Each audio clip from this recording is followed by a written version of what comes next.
Mathematics with Kunal Anand, and in this video we have to learn about pair of linear equation in two variable. Basically we are talking about class 10 chapter 3, class 10. ये chapter number 3 है बच्चे, जिसमें हम pair of linear equation के बारे में पढ़ेंगे. Pair of linear equation, right. Linear equation होता क्या है, ये कैसे काम करता है, लीनियर इक्वेशन का यूज क्या होता है. जैसे कि मैं अगर लिखता हूं यहाँ पे ax plus by plus c equal to 0, इसे कहते हैं linear equation of two variable. Linear equation of two variables इसलिए कहते हैं क्योंकि वेरिएबल क्या है, यहाँ पे x एंड y वेरिएबल है, a and b and c. a b and c belongs to r, कोई नंबर होगा ये. तो बेसिकली लीनियर इक्वेशन क्यों कहते हैं बच्चे यहाँ पे, क्योंकि जो x की पावर है, जैसे मैं लिखता हूँ एग्जांपल देखते हैं 2x plus 3y plus 5 equal to 0.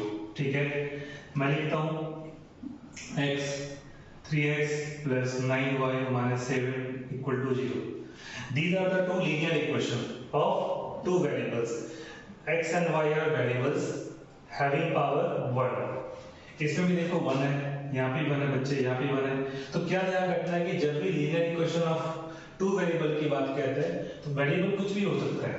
A से लेके Z तक आप कोई भी एज ए वेरिएबल यूज कर सकते हो.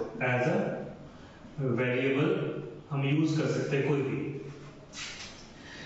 मैंने यहाँ पे x y लिया है, मोस्टली बुक्स पे x एंड y को यूज किया जाता है. तो 2x plus 3y equals to 5 plus 5 equal to 0, and ये हमारा दो इक्वेशन है. तो linear equation of two variable कहते हैं. This is the standard form. ये क्या है, स्टैंडर्ड फॉर्म है linear equation of two variables का, क्योंकि यहाँ पे x और y क्या दो वेरिएबल है, a b and c क्या एक कांस्टेंट है. जैसे अगर मैं लिखता हूँ -7x minus 9y minus 5 equal to 0, ये भी linear equation of two variable है. ये भी है, बट ये भी. अगर मैं लिखता हूँ x प्लस 7 इक्वल टू 0, ये भी लीनियर इक्वेशन है, बट वन वेरिएबल है only. Linear equation of one variables only.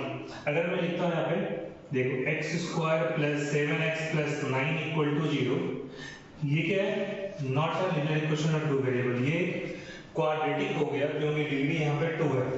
क्या हो गया, ये क्वाड्रेटिक हो गया. अगर ऐसे भी लिखता हूँ x square plus 7y plus 5 equal to 0, linear equation of two variable नहीं है, क्योंकि जो डिग्री है ये 2 है. तो लीनियर वर्ड का मतलब होता है कि हमेशा क्या होगा, डिग्री 2 होना चाहिए. अब इंपॉर्टेंट क्या होता है, जब भी हम लीनियर इक्वेशन को सॉल्व करते हैं तो हमारा क्या होता है, कुछ ना कुछ आंसर होता है व्हिच इज कॉल्ड सॉल्यूशन. तो हम देखेंगे कि कैसे अगर linear equation of two variable को अगर हम सिंपलीफाई करते हैं तो क्या-क्या सॉल्यूशन हो सकते हैं, क्या पॉसिबिलिटीज है, कंसिस्टेंट कब होता है, इनकंसिस्टेंट कब होगा. ठीक है, नो सॉल्यूशन कब जनरेट होगा. तो basically we have to discuss about कि kind of solution and how to find out the different kind of solutions on the basis of two different linear equations. अब देखते हैं कि आगे क्या-क्या चीजें ऐसी है जो हमें इंपॉर्टेंट है और कैसे हम देखेंगे, टेबल बनाएंगे, बहुत इंपॉर्टेंट है. एक इंट्रोडक्शन आज मैं बता रहा हूँ यहाँ पे linear equation of two variables का कैसे काम करता है. तो एक टेबल के थ्रू देखते हैं हमारा क्या होगा. दो पेयर ऑफ इक्वेशन देते हैं. Let two linear equations are क्या होगा, a1x plus b1y plus c1 equal to 0. दूसरा होगा a2x plus b2y plus c2 equal to 0. तो ये बहुत ही इंपॉर्टेंट चैप्टर है एंड 10th के बच्चों के लिए खासकर बहुत इंपॉर्टेंट है. इसको देखते हैं. अगर मैं यहाँ पे कंडीशन को देखता हूँ थोड़ा, फर्स्ट क्या होता है देखते हैं. a1 upon a2 is not equal to क्या होता है, b1 अपॉन b2 अगर होता है. a1 क्या है, coefficient of x, b1 coefficient of y, c1 coefficient of constant term है बेसिकली. a2 क्या है, यहाँ पे कोफिशिएंट ऑफ x, v2 क्या कोएफिशिएंट ऑफ y, c2 क्या कांस्टेंट है। तो ये हमने दो लीनियर इक्वेशन लिए, यहाँ पे कोई भी नंबर हो सकते हैं इसके साथ। अगर दोनों इक्वल नहीं है, मतलब 2/3 हो गया, 5/7 हो गया, समथिंग लाइक, अगर नॉट इक्वल है तो क्या होगा, ये इसको कहते हैं इंटरसेक्टिंग लाइन। इंटरसेक्टिंग लाइन होगा ये। अगर ये इंटरसेक्टिंग लाइन होगा तो क्या होगा, यूनिक सॉल्यूशन होगा। मतलब एक लाइन ऐसा कुछ होगा, एक लाइन ऐसा कुछ होगा, एक यूनिक पॉइंट है, यूनिक सॉल्यूशन कहते हैं इसे। क्योंकि एक लाइन बच्चे क्या हो गया, L1 हो गया, दूसरा लाइन L2 हो गया। तो देख सकते हो ये क्या हो गया, एक यूनिक सॉल्यूशन हो गया, इंटरसेक्टिंग लाइन भी कहते हैं। जब ये इंटरसेक्टिंग लाइन होता है, यूनिक सॉल्यूशन होगा, मतलब एक ही आंसर होगा, x और y की वैल्यू होगा यहाँ पे, और इसको कहते हैं कंसिस्टेंट। कंसिस्टेंट का मतलब क्या होता है, अगर सॉल्यूशन एग्जिस्ट करता है, सॉल्यूशन पॉसिबल होगा तो वो कंसिस्टेंट कहलाएगा, अगर सॉल्यूशन पॉसिबल नहीं है तो इनकंसिस्टेंट कहलाएगा। दूसरा देखते हैं, अगर a1/a2 इज इक्वल टू क्या होगा, b1/b2 इज इक्वल टू क्या होगा, c1/c2 होगा। अगर ये कंडीशन सिंपलीफाई होता है, ठीक है, तो हमारा क्या होगा, इस सिचुएशन के लिए अगर मैं देखता हूं a1/a2 equal to b1/b2 equal to c1/c2, ये होता है इनफाइनाइट मेन सॉल्यूशन। ठीक है, इनफाइनाइट मेनी सॉल्यूशन होगा। सबसे इंपॉर्टेंट चीज क्या होगा, ये कोइंसिडेंस लाइन होगा, कोइंसिडेंस लाइन होगा। अब मैंने क्या बताया, अगर सॉल्यूशन होगा, चाहे वो मेनी सॉल्यूशन हो या यूनिक सॉल्यूशन हो, क्या होगा, ये भी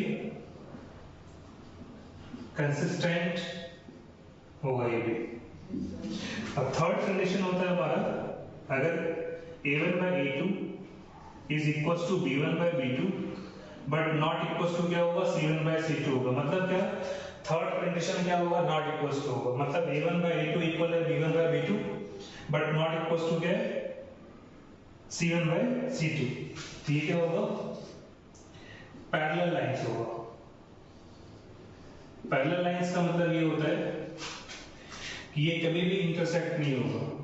दोनों line parallel, L1 L2 parallel है, just like a railway track क्या होता है, पैरेलल होता है। तो पैरेलल लाइंस होगा तो कभी भी क्या होगा, सॉल्यूशन पॉसिबल नहीं होगा, तो नो सॉल्यूशन होगा। जब ये नो सॉल्यूशन होगा, इसका मतलब होगा इनकंसिस्टेंट होगा।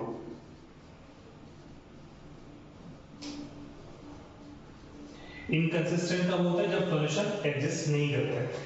इस तरीके से हम देख सकते हैं, किसी भी इक्वेशन को चेक कर सकते हैं। एक एग्जांपल देख करके हम लोग समझते हैं कि क्या हो सकता है, रिजल्ट क्या हो सकता है। ठीक है, तो ये इंपॉर्टेंट है कि अगर दोनों इक्वल नहीं है तो हम तीसरा चेक ही नहीं करते।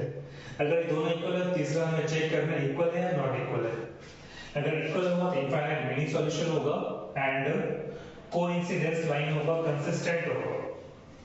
अगर इक्वल है और ये नॉट, लास्ट का नॉट इक्वल है, इसका मतलब क्या होगा, पैरेलल लाइंस होगा, नो सॉल्यूशन होगा, इनकंसिस्टेंट कहलाएगा ये। तो देखते हैं कुछ एग्जांपल्स के थ्रू। ठीक है, इस वीडियो में बच्चे basically the purpose of making this video is to understand the basic concept of linear equation of two variables. जैसे मान लो एक क्वेश्चन है 2x plus 3y plus 4z plus 4 equal to 0, 3x plus 2y plus 7 equal to 0। Compare कर लेते हैं, a1 होगा हमारा 2, b1 होगा 3 एंड c1 कितना हो गया बच्चे, 4 हो गया। सेकंड वाले से नहीं, ये फर्स्ट वाले से हो गया। इससे देखते हैं, a2 हो गया 3, b2 कितना हो गया 2 एंड c2 कितना हो गया 7 हो गया। इन दोनों कंडीशन में क्या इंपॉर्टेंट है, चेक करते हैं। a1/a2 फाइंड कर लो, कितना है 2/3 एंड b1/b2 ये कितना है 3/2। देखते हैं a1/a2 is not equal to क्या मिला, b1/b2। तो पहला ही कंडीशन सेटिस्फाई हो रहा है, नॉट इक्वल का, इसका मतलब क्या होगा, इट हैज यूनिक सॉल्यूशन। ठीक है, तो क्या होगा, इंटरसेक्टिंग लाइन होगा। पेपर में पूछा जाता है कि कंसिस्टेंट होगा या इनकंसिस्टेंट होगा, तो जो इंटरसेक्टिंग लिख लेते हैं यहाँ पे, इंटरसेक्टिंग लाइन हो गया, तो क्या होगा, यूनिक सॉल्यूशन होगा। इंटरसेक्टिंग लाइंस यूनिक सॉल्यूशन, और ये क्या होगा, कंसिस्टेंट होगा। ऐसे एक और एग्जांपल देखते हैं बच्चे, कोई भी क्वेश्चन लेते हैं, जैसे यहाँ पे 2x + 3y + 6 = 0, यहाँ पे लिया मैंने 4x + 6y + 12 = 0। ये दो इक्वेशन मैंने लिया यहाँ पे। अगर मैं चेक करता हूँ कि रिजल्ट हमारा क्या हो सकता है, फिर से फाइंड कर लो। a1 = 2, b1 = 3, c1 = 6, a2 = 4, b2 = 6 and c2 = 12. So a1 by a2 कितना होगा, 2/4 which is 1/2. b1 by b2 कितना होगा, 3/6 which is 1/2. And c1 by c2 कितना होगा, 6/12 which is 1/2.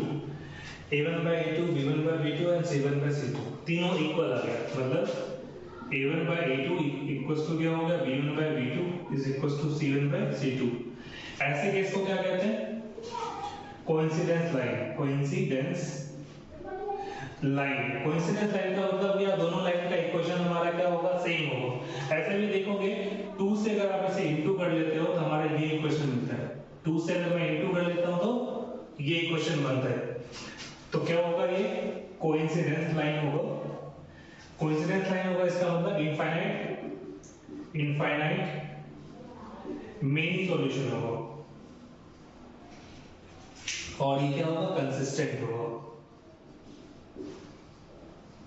How to remember those concepts? Basically, you have to remember when there is a solution, then it is consistent. So consistent. When there is no solution, which is called inconsistent. The last one. एक और example हम लोग देखते हैं बच्चे, इसमें क्या possible हो सकते हैं।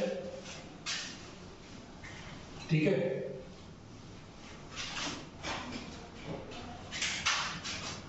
थर्ड एग्जांपल देखते हैं। मान लेते हैं -5x - 10y + 14 = 0, फिर -10x - 20y + 25 = 0। इसे चेक करते हैं, इससे हमें रिजल्ट क्या मिलता है, हमें इसको चेक करके देखते हैं। तो पहले वाली इक्वेशन से मैं a1 निकाल लेता हूं, which is -5, b1 कितना होगा, -10 एंड c1 हो गया हमारा 14। a2 कितना होगा, सेकंड वाले से फाइंड करते हैं, -10, b2 कितना होगा, -20 एंड c2 कितना होगा, 25। तो देखते हैं यहाँ पे a1 by a2 क्या होगा बच्चे, -5 by -10 which is 1/2, क्योंकि ये कैंसिल हो गया, 5 को 10 हो गया। b1 by b2 चेक करते हैं कितना था, -10 by -20, ये भी 1/2। c1 by c2 चेक करते हैं कितना आ रहा है, तो ये होगा 14 by 25। यहाँ पे रिजल्ट क्या मिला कि a1 by a2 equals to b1 by b2 but not equals to c1 by c2, क्योंकि ये दोनों तो इक्वल है आपस में, बट इसका रिजल्ट इसका डिफरेंट है। ऐसे कंडीशन में क्या होता है, पैरेलल लाइन, मतलब क्या, दो जो लाइन बनेगा, इन दोनों का जब आप ग्राफिकली रिप्रेजेंट करोगे, दोनों क्या होगा, आपस में पैरेलल होगा, तो पैरेलल लाइंस बनेगा। पैरेलल लाइंस होता है तो नो सॉल्यूशन कहलाता है, नो सॉल्यूशन। एंड अगर ये नो सॉल्यूशन है, इसका मतलब क्या होगा, इनकंसिस्टेंट होगा। आप क्या कर सकते हो, जब भी आप प्रैक्टिस करते हो, इस तरीके से लिख के प्रैक्टिस करना। इससे क्या होगा, एग्जाम में मिस्टेक होने के चांसेस कम होगा।